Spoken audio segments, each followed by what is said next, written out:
Steve Yusko. Hey, I've got another great episode and a great story and a great guest. It's a story of a guy who moved from the Bronx up to the Hudson Valley as a young man, landed in a fertile field of encouragement and kudos to his parents. He has a marketing flair. You're going to hear about developing the muse and how to approach the music business. He has a beautiful voice. He also plays his song live for us. Check out Christian Evanko. Hey, welcome to the Long Island Sound Podcast. So good to have you. Thanks for having me. This is a great show. I've been checking it out all week on Spotify. It's very bingeable, so I have to give you your kudos for that one. Fantastic program, and I'm happy to be here.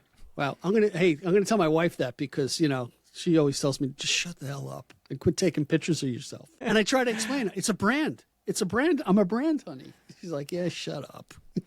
No, totally. There's so many great episodes. I enjoyed The Twisted Sister. That was fantastic.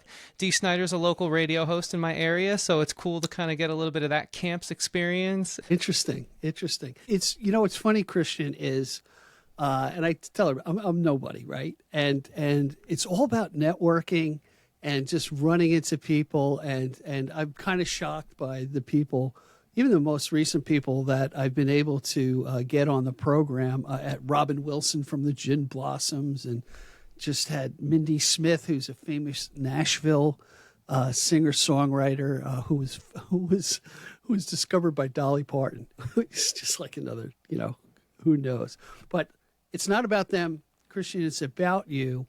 And, when I go out to see somebody play and sing, I say, when did it strike you? When did you pick up the instrument? When did it strike you to say, hey, I think I can do this? Well, I think my interest was first piqued in a very distinctive memory when I was a very little kid. We lived in the Bronx, where our families were very close, and so we'd often just go over to my aunt's house or my other aunt's house multiple times of the week, right? Just the big family get-togethers, not even on holidays. It was fantastic. And my uncle had this guitar that he kept behind the U-couch. Because it was like kind of those those city duplex houses where it's just like always connected. Yeah. Exactly. And so the U-couch was a perfect solution to fit a lot of people in a small space, right? And in the center of the U, he always kept the acoustic. And on rare occasions when it was a little quieter or there wasn't a ball game on or something, he'd take it out. And I just always remembered being drawn to it. Just as a little kid, 3, 4, 5 years old, just always being fascinated by it. Flash forward, I'm 11, getting a little older, and he gets me a guitar for my birthday because it never went away. That fascination with it never went away. And he actually taught me my first few lessons, my Uncle Tommy. I will say that I was a little difficult to teach, and he was very patient. I don't think I quite clicked with it at 11 years old. In your eyes, what made you difficult? It was the feeling. It was hard on my hands. Being a little kid, it was just really hard to get used to. You have to build that callus, right? You have to, especially the acoustic. And they say start on the acoustic, which I'm a staunch believer in, because it's more difficult to play than the electric. You're a player. It's more difficult to play than an electric. And just as a little kid, even with the kid-sized guitar, he got me the kid-sized guitar. He knew I couldn't handle the adult, but it was tough. So 2 more years go by. We move out of the city. Family brings me up to Dutchess County, and I'm in this neighborhood now, and all the kids are wearing AC/DC t-shirts, Led Zeppelin t-shirts, and they all have their bands after school. And I was like, oh my God, this is amazing. I want to be a part of this. Right. And so I had to learn how to play, and I had to learn how to play fast to just hang out with my friends. And that was fine by me, And so I got lessons at the local music school right down the road, and I still, in fact, go there to this day. Nice. Just always trying to keep the skills sharp. And the rest is kind of history, but don't worry, we'll unpack that, I'm sure. It's so amazing that I'm glad you persevered, because I think that's a common denominator with a lot of people who pick up the instrument. So now you've got the instrument, you move up to Dutchess County, upstate New York. Mm-hmm. You're surrounded by fertile ground in that these other kids are playing, and it's a good peer pressure to want to compete with that. At what point in your career did you write your first song or even think that, hey, I can write a song? Yeah, so we were very lucky to be in the Poughkeepsie ecosystem, as I call it, where the Chance was thriving in the... Oh, yeah. I remember the Chance. Okay. Yep. You could say I cut my teeth there, and banged my head on the low monitors on the ceiling of the loft, and all other sorts of damage-related stepping stone moments in that building. Being rejected at my first Battle of the Bands, going back and winning it the next year, which was fantastic, with the same judge who didn't even remember us, how badly he scolded us. But that's okay. I needed that. I don't hold it against him. He was being honest. We weren't that good at that time. Right. We're in this Poughkeepsie area, and we just we're so lucky that some of our friends were in some of the kids we were in bands with had older brothers and sisters who were in bands that were starting to get actual national attention. The Chance was a spot for a while there where A&R reps would come up from the city or fly in from LA or Nashville and scout. It was definitely on that circuit. So there were no joke bands that would start as local bands and would get on an independent label and headline that holiday festival. So some of my old bandmates, their older brothers were a part of that. And it was just like, we were kind of almost like do you like baseball? Yeah, I'm kind of sports agnostic, but I do understand it. Do you know they have the farm system in sports, though? Where I know athletes will kind of work their way up. It was kind of like that in a sense. And I know baseball's really good at that. Like, I'm not the biggest baseball fan either, but they really do develop. And so I felt like it was right off the gates, okay, you can play guitar now, write a song, because you're nothing until you can write a song, was kind of how my peers had viewed it all. So I learned how to play guitar 13 years old, and I wrote my first song 13 years old, the Memory Song, of course, about memories that I hadn't had yet, things I just heard people sing about. Okay. But we still wrote it, and everyone in my band, we all made ourselves, each of us, write a song, even the drummer, and we just kept chipping away at it, refining the craft. And I'm very thankful that it was competitive in the most encouraging sense, Right. Because it definitely pushed us to do the things that, if you want to be an original composer, you should really start building that muscle, but it was never like your song's not good enough. That was what was really cool about the Chance as well, the community, except for those Battle of the Bands moments where, of course, things got a little heated, but there was still that camaraderie amongst the bands. All right, so do me a favor. It's great to hear that, don't take this the wrong way, that you got rejected the first time in Battle of the Bands, and then you came back up to win the next year. That is a pivotal moment, right? Yeah, at that point you could have said, screw this, I'm not that good. I'm not as good as, and I don't know if artists do that, but I find myself, I'll never be as good a guitarist as so-and-so. There's always somebody better and somebody worse, type of thing. But just for my edification, because my brother went to Marist, I think I saw Steve Forbert at the Chance, but explain to me the Chance, what type of place it is. Yeah, so the Chance Theater recently closed down, although hopefully they'll reopen it soon. But it was a complex, so there was a tinier venue in the upstairs, kind of like renovated, built-out attic. That was a 250 cap room, which was the loft, which is where a lot of the local shows took place. And then the Chance itself was a 2,000 cap old opera hall that actually was renovated from the early 1900s to be a venue. Circa, I think, 1960 it opened. The Police played their first United States show there. Guns N' Roses played there before they got famous. Meatloaf had a standing yearly show there until he passed away. And oh, wow. Kind of just like one of those really cool, you're on Long Island, so... almost like the Paramount or... Yes, the Paramount. Yeah. I was going to say Revolution, but that's a little too small in comparison. Yeah, the Paramount. Yeah, I remember going to see Steve Forbert there. My friend Bob Murray's like, hey, we got to go there. He went to school in Geneseo, and we went there, and it was great because you could get 10 feet away from the artist in the pit, from what I recall. So it's sad that it's closed down, but maybe somebody will invest some money and bring it back. Thanks for bringing back that memory for me, And for those who don't know, Poughkeepsie is an interesting area. It's kind of like a city that had its heyday and got depressed. It's got Marist College. IBM did a lot of investment up there, so there are a lot of IBM, probably still to this day, a lot of IBM people up there. And there's a psych ward as well, I think. Abandoned now. Is it abandoned now? Okay. Abandoned now. They're probably tearing it down soon. Is kind of the talk about town, if you will. And I think they're just sick of the trespassing. But I guess that's a story for a different podcast. By the way, I just want to say I found it so interesting to find you on Instagram, And I think you do really a great job on social media. And by the way, I just want to tell the audience, look in wherever you're listening to this podcast or viewing this podcast, whether it's on YouTube or Spotify, look in the description. You'll find all the links to Christian's work, and you'll see what I'm talking about. But that's what attracted me to, one, your voice, and it almost didn't match up to the person that I had seen. I was like, wow, this guy's got some really good set of pipes. Having said that, how did you develop, quote, your voice and how you approach singing? Okay, so there's actually a very specific memory for that. We're going to pick up kind of where we left off in that origin story. Kind of the bargain was being the new kid in the neighborhood who also needed to be taught a little bit to get up to speed to be in the band. It was, well, we don't have a singer. So my friend Jeremy said, if I'm going to teach you how to play guitar, you have to sing. You just have to do it because we need a singer. And the rest is kind of history. I ended up loving it. But I was very, very politely pushed into doing it, you could say. Coerced. By an 11-year-old as a 13. Yes, coerced.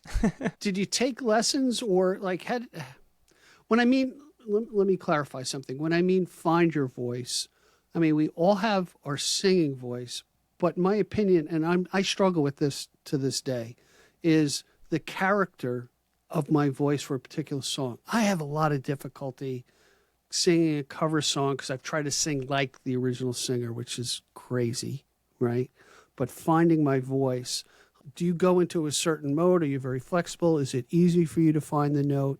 How did you get to that point to sing? I see what you're saying. Yeah. Okay. Yeah. Well, my parents quickly realized that I was very passionate about it, and they're big on education. So they were the ones who first signed me up at that music school that I still go to this day. And so I think I got the training to control my voice through some really great vocal teachers.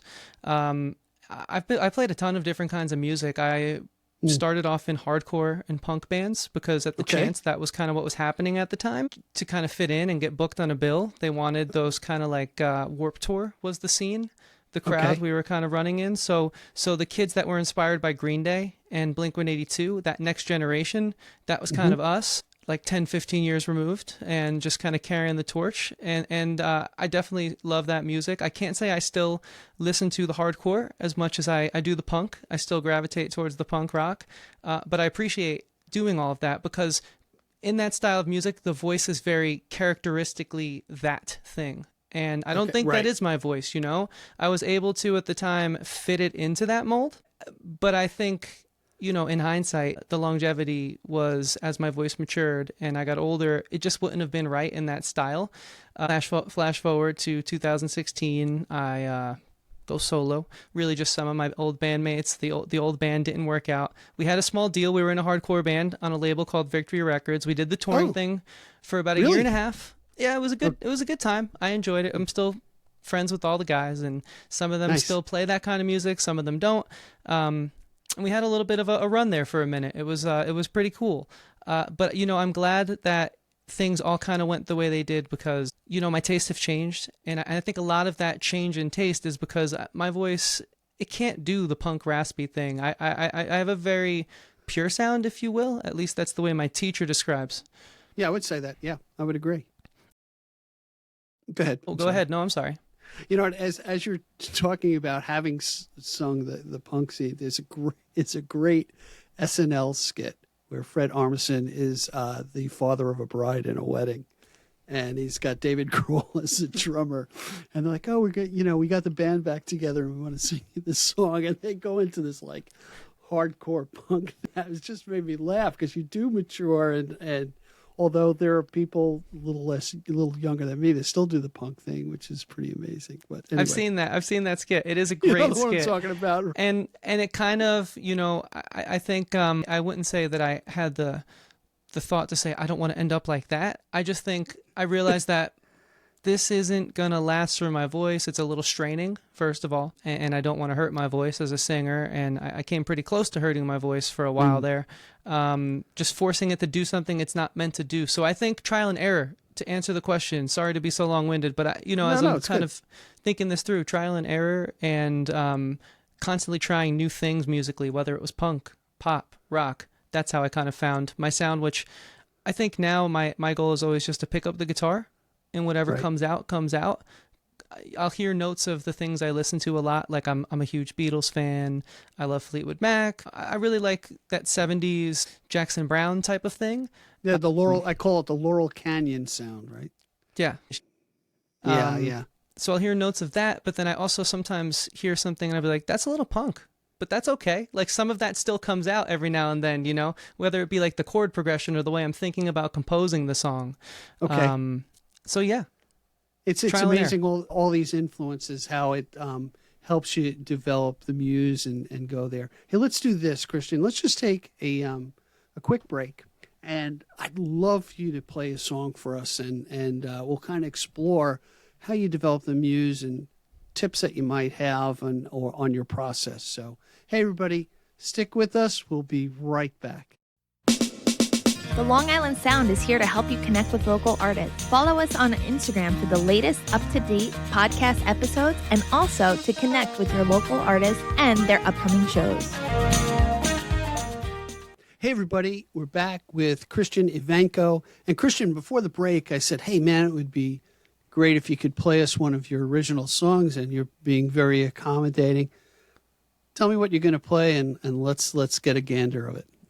Yeah, so this song is the title track of my debut record from 2016 now, but I still love this song to this day. It's called High and Dry. Funny story, if I could tell a quick story about it before I play it. Sure. I broke my rule for this song. It's a song about feeling upset about the way you were treated by certain people, and maybe being a little upset at yourself for not maybe standing up for yourself in the moment, right? Kind of playing the game in the industry, if you will. When in hindsight, you probably would have been better off standing up for yourself. My rule has always been not to curse. I find it doesn't age well in music. I did swear in this song. I'm not thrilled about it looking back on it. It's like my one recording regret. So I'm going to do the clean version for you, the version that I wish I had put out back cool. then. Well, you know what that means? I don't have to click the explicit box when it goes up on YouTube. So, hey, thanks for that. No problem. All right, All right. Here we go. Do you still think of me from time to time? 'Cause I'll admit you cross my mind, and I know that ship has sailed. But still I wonder how you're making out, if he's gone or still around. And I pray someday that fails. Somewhere along the line I stop believing, 'cause the old me's dead and gone. Now here's my chance to say what I've been thinking. You are all so wrong. Oh, so wrong. You'll leave me high and dry, just like the rest. It's quite alright, I must confess that I'm used to this by now.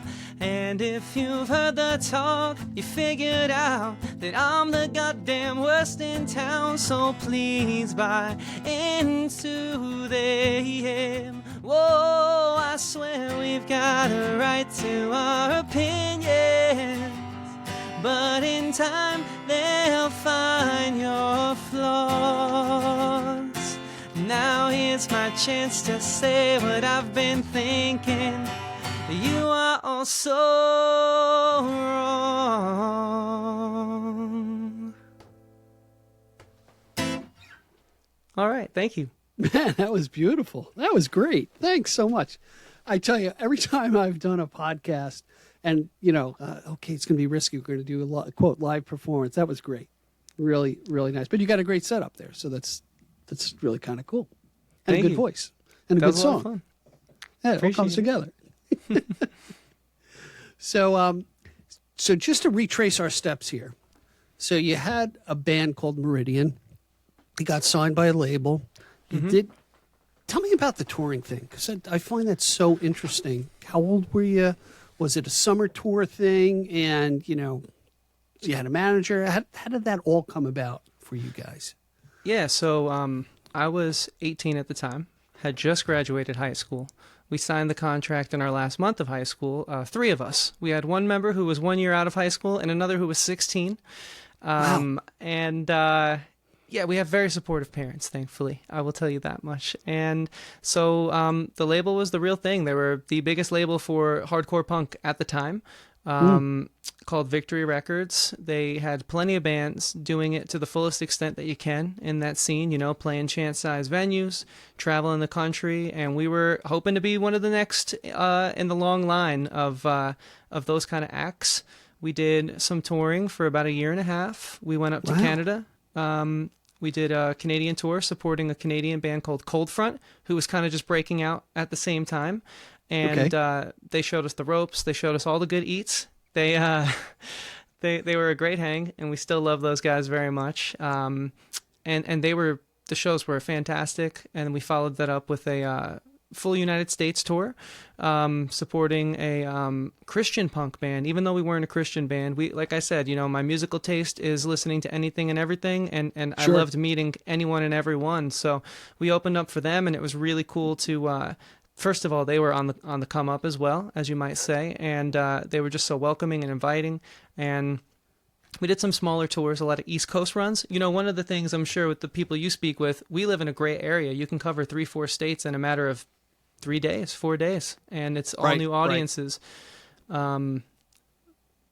So we did that, and you know, eventually the financial aspect of it all, and kind of getting a taste for it didn't quite sit well with some of us. I personally, you know, in the moment was upset that we didn't get to keep going with it. Like I said, looking back, I think that it all worked out. You know, I think everyone is in a great place now who was in that band. But yeah, it just it was a cool taste of what that was like, though. I'll always appreciate it. You know what I find fascinating and amazing as well. Being a parent with a daughter, we know at the same age as you, I cannot imagine telling my daughter or son at 18, oh, great, you signed, oh, you're going to go tour? You're going to travel the country at 18? What, are you kidding me? What are you thinking? Get a steady job. Think about your future. But that's the difference in being in a fertile field of somebody who knows, especially parents, right? They're supportive. They know you're a creative, and they let you do it, and it helped you where you are today. You know, I think they should be applauded. So, Mom and Dad, if you're listening, kudos to you guys for letting Christian take that leap. You know. Likewise. Hey, so I'm always interested, and I think the audience is interested as well. So you were 13, you write your first song, okay? And then you're working that muscle of the muse. Oh man, that could be a song. The muscle of the muse. How does it strike you? Do you sit down and say, I'm going to write a song? Does it come to you and you throw it in your phone? What's your process, Christian? You know, I would say I try to sit down and write a song, and that never works. You can't schedule these kind of things. Agreed. I think I'm both very, the two types of brains that people have. I don't know the names of them, but like the more managerial brain, that's very much so me. And then the creative brain, that's also me. And I often feel I'm kind of at odds with both of them. Okay. Because, you know, it's like some people will not find that spot to pull over. They'll just take their phone out. But I'm just like, I can't text and drive. What if I get in trouble? So I sometimes might lose the idea trying to find the pull-off spot to get the idea in my head. But at that point, it normally morphs into something even better. So when it strikes me, I obviously go with it if I can. If not, I'll pull my phone out, use the little voice recorder on the iPhone. Fantastic tool. And yeah, I think sometimes I'll be trying to fall asleep because, you know, I have to be a responsible adult and get up for work. And of course, in that moment, I'll hear something that I am just, this is very unfortunate. It's 11 at night now, and I know I'll be up until 2 working this out. But if I don't, I'll lose it, you know? Right, you got to strike. You got to strike while the iron is hot. Yeah, so it's very spontaneous. So does it come to you both ways, as the melody and as the lyric, or is it more consistent one way or the other with you? So I was actually listening to your episode with Mindy, and Mindy Smith, yep. Yep, I'm just like her in the sense that it's melody first, you know. It's rarely ever a lyric. What happens to me is I'll hear the melody, and it's never a guitar part either. It's always I hum something. It's always the Right. vocal driven. I'll hum something, and then I'll go to my guitar and I'll say, what are the chords for that? Or the piano, what are the chords for that? And then as I play through it, a word will pop into my head, and then I'll ask myself, why that word? What am I feeling, or what am I trying to say around that word? And then slowly but surely, an hour, 2 hours, 3 hours, whatever it takes, a couple cups of tea, you'll find the idea. This might be a left field question, but as the melody strikes you, do you have the emotion of sadness, elation, joy, serenity? Does that come into mind, or that might drive you towards a specific key or chord progression? Definitely. I think all of those I have felt Okay. at some point or another while composing a song. It kind of depends on what's going on in my life, you know? I think what I like to do is disguise things that I am either feeling or going through in a universal way, so that way maybe you can relate to it as well, or maybe I can guard myself a little bit if I'm being fully honest, you know? So if it's like a sad song, I might try to make it a little more universal, but sneak a line or two in there that if you know, you'll pick up on the very specific nature of it. Cool. So the difference between Christian at 30 and Christian at 20 in writing a song. Now, let me preface this. I found, this is a generalization, many young artists are very introspective in their songwriting. Early Taylor Swift, about everything that's happened to her. Then I know songwriters who find a character or something way outside of themselves to speak to that, and some do that all over the place. And I've met singer-songwriters who will do a great deal of research on a particular subject that struck them with the song they just wrote to help them, I don't know, use the words of the hobo or whatever, whatever they're getting into. How has it been, back to my original question, between the Christian of 20 at the age of 20 to where you are today? That's a great question. I think not much has changed aside from the level of honesty that I'm comfortable with putting into the song. I think that there was often a sense of, when I was younger in my 20s, early 20s, I am going to write about this because I have to get it off my chest, but I don't really want you to know fully what I'm upset about or what's bothering me, or whatever the subject matter might be, if I lost out on something or if I was upset about a certain incident, I had to write about it to cope with it. But I was often embarrassed about the fact that I had to write about it. Why can't I just move on and roll with the punches? Now I'm just definitely okay with just putting that on display because it does help me to get it out there. So I should not be embarrassed about that.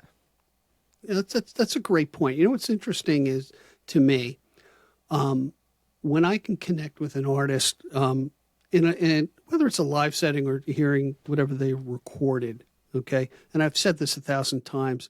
What I love about what you do is that you're able to articulate many of the things I cannot say or out loud, and I can go, wow, yeah, he or she is speaking to me.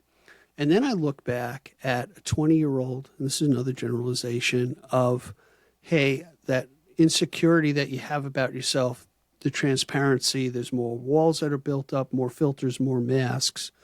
As you get older, and I'm finding this is myself, and it's not crystal clear, is the artist that has that transparency and honesty is going to make a strong connection with their fan base, with their audience. And, you just go, hey, I like that freaking guy. He really speaks to me. Or his song, her song. I've heard this term before. Diane Lotney uses it a lot. She says, that song really speaks to me. I want to take it and run with it. So I don't know. I'm on the soapbox again, but that's what I find with artists. I don't know if you agree. 100%. I totally agree with that. I think for me, it was not that this was the exact reason why I became comfortable with being more honest. I think that was just a natural progression in my music, just as I got older and, just became more of an adult and realized that it's not the end of the world. But Jackson Browne wrote These Days at 16, and what a great song. What a great song. Can you imagine, like, how does that come out of a 16-year-old, first of all? But that song I must have heard it 6, 7, 8 years ago now, and I've just been in love with it since then. And it's taken me through some real highs and some real, sad moments. And he was not embarrassed to put how he was feeling at such a young age on display out there in that moment. And it helps me so much, that song. So I think that a part of realizing exactly what you just said, right? Just being able to be honest with yourself can hopefully resonate with other people. And in the case of Jackson Browne, that song really has helped me. And I hope maybe one day my music can do that with someone too, It's so funny when I'm working in the garage and I'm in my happy place and playing with my tools or doing whatever, trying to be creative, nailing or screwing something together. That's my go-to album is For Every Man. It's just a great set of songs that really came together. And I'm going to do another quick plug. So I got to, it's offbeat, but it's a Jackson Browne connection. I had the opportunity, and you got to check out this artist, Leslie Mendelson. Okay. Leslie Mendelson did a duet with Jackson Browne. He happened to be in the same studio on the West Coast with her, and he heard her and pulled her in. And there's a great video of her singing with Jackson Browne at the piano. It's kind of cool. And the weird thing, I just had a friend who saw Jackson Browne. He's like, Jackson Browne was that boyish look guy forever, and now he's an old man like me. And it's just kind of interesting. But so let me ask you this, Christian. Besides the art of the Laurel Canyon set, what artists of today do you really say, hey, they've really got their shit together, and I really admire them? Do you have like 2 or 3 that you would name off the top of your head? Totally. Okay. The first one is a reggae rock ska band called Ballyhoo. Not only do I love the music, the singer Howie is the ultimate inspiration. They are a complete DIY band that since 1995 has been a professional touring act. They do their own videos. They record their own music. They print their own merchandise.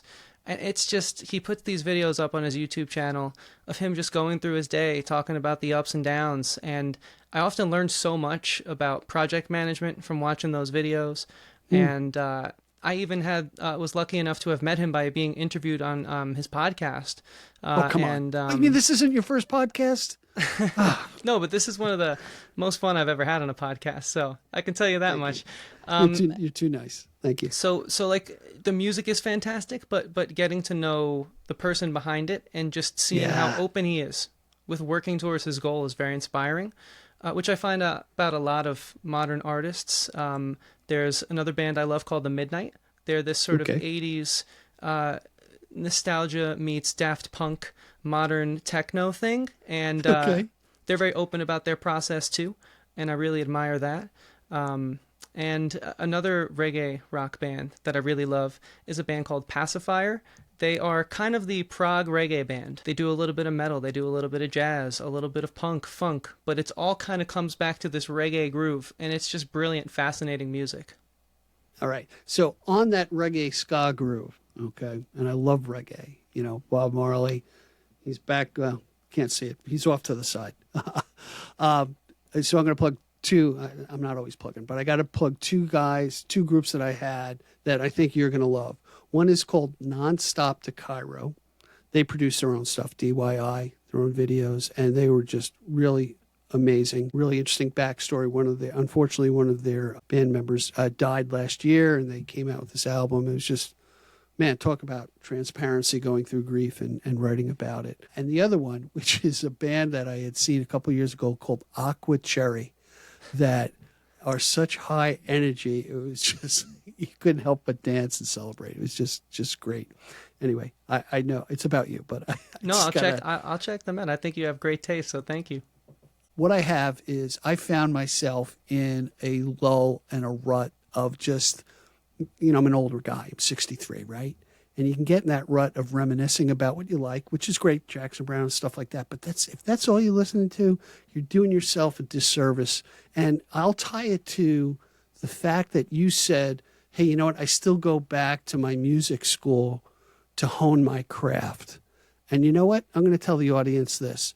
You got to go back to school and open up your mind to say, hey, you know what? There is a wellspring of talent out. I don't care where you are in the world. The local talent, the people putting themselves to the grindstone, being transparent, developing music, entertaining us, you're going to be surprised by what you can find in your local market. And damn it, we got to support them. And I'm going to get on another soapbox and I'm getting this from Pete Mancini, which he reels on this all the time. You know what? This is on Spotify.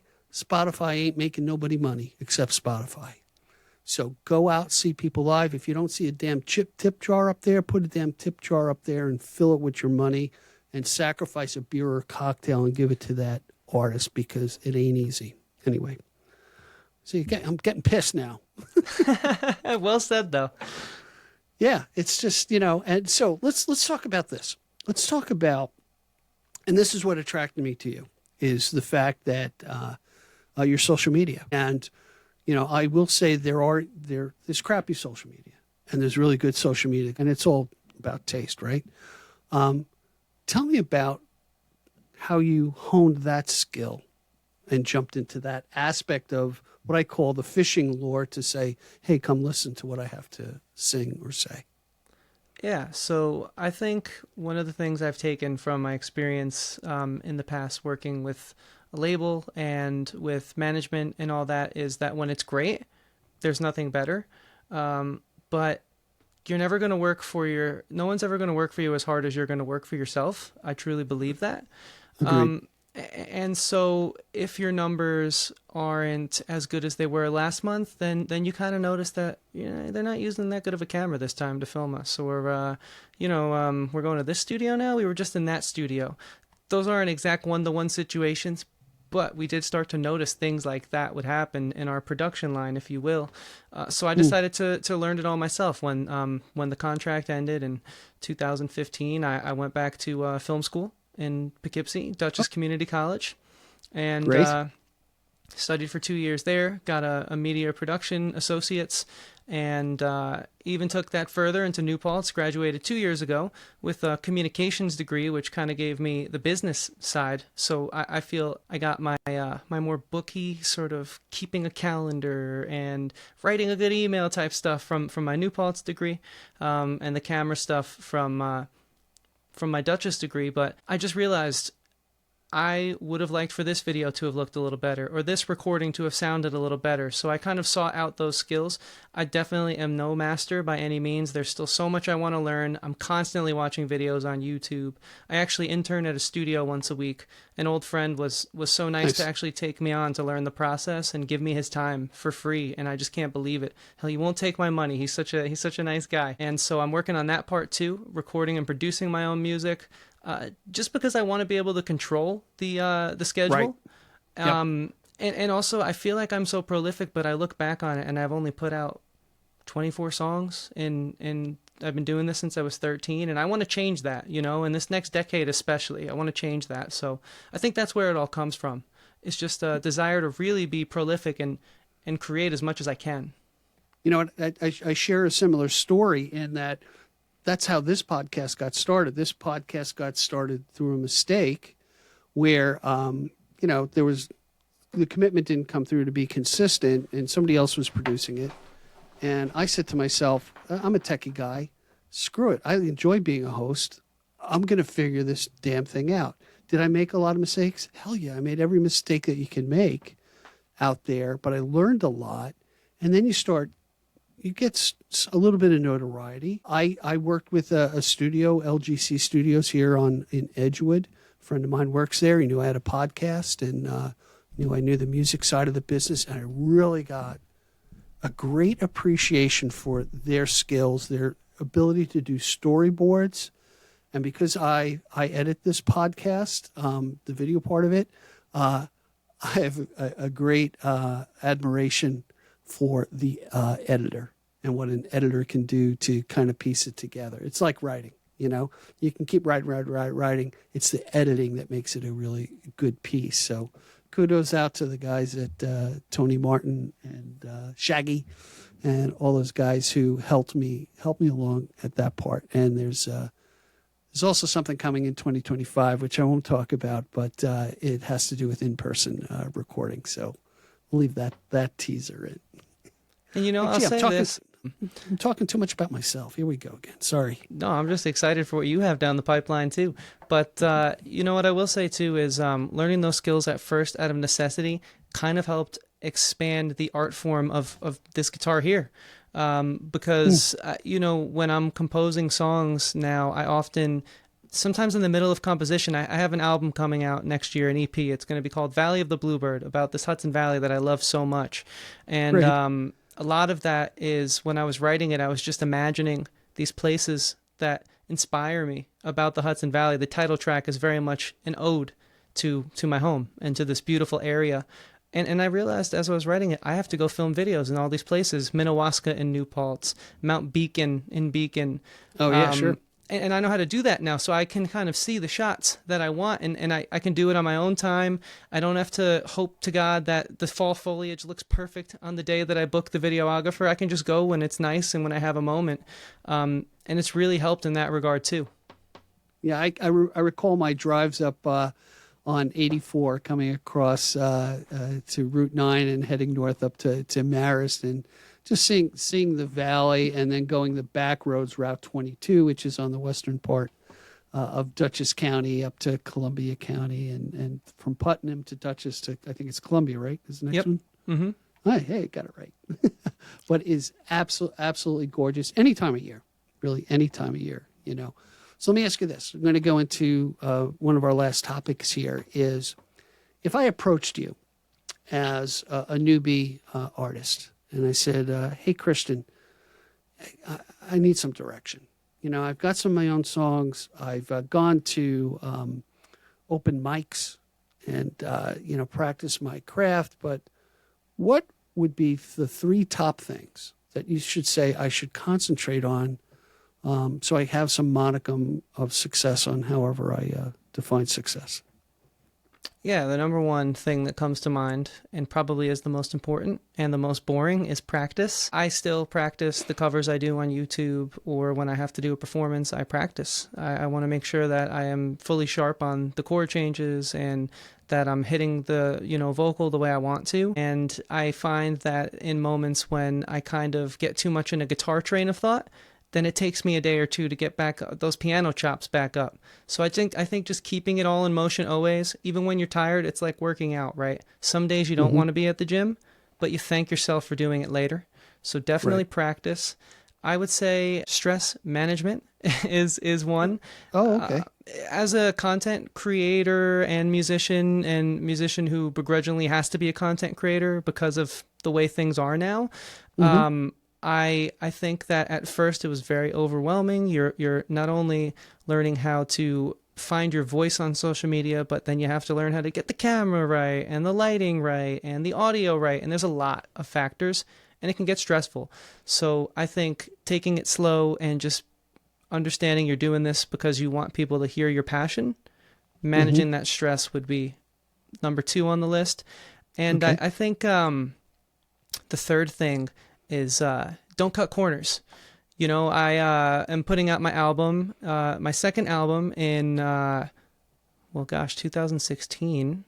That's a little while ago. I'm not good at doing math on the fly, but next year my album Valley of the Bluebird will come out.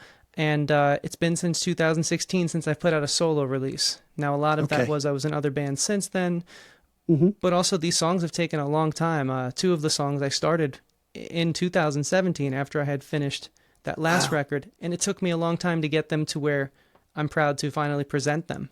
Interesting. I'm also doing the recording myself, so that's another factor, but whatever part of the process you're working on, don't cut corners.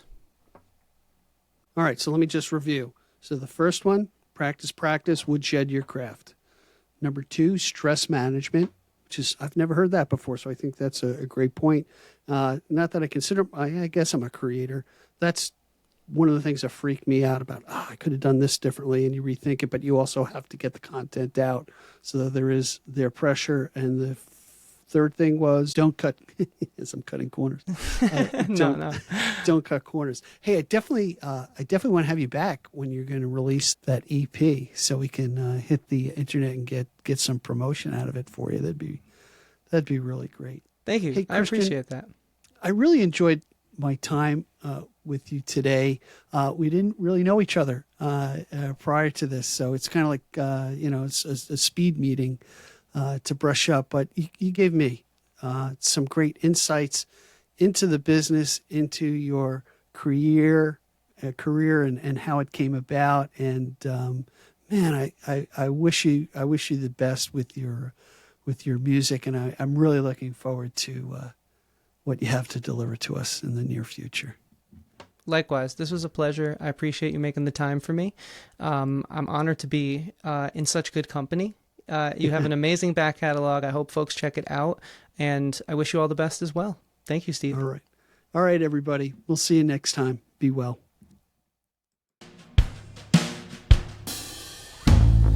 Thank you for joining us today. I appreciate the time you spent with us. Please subscribe and comment and visit us at gigdestiny.com.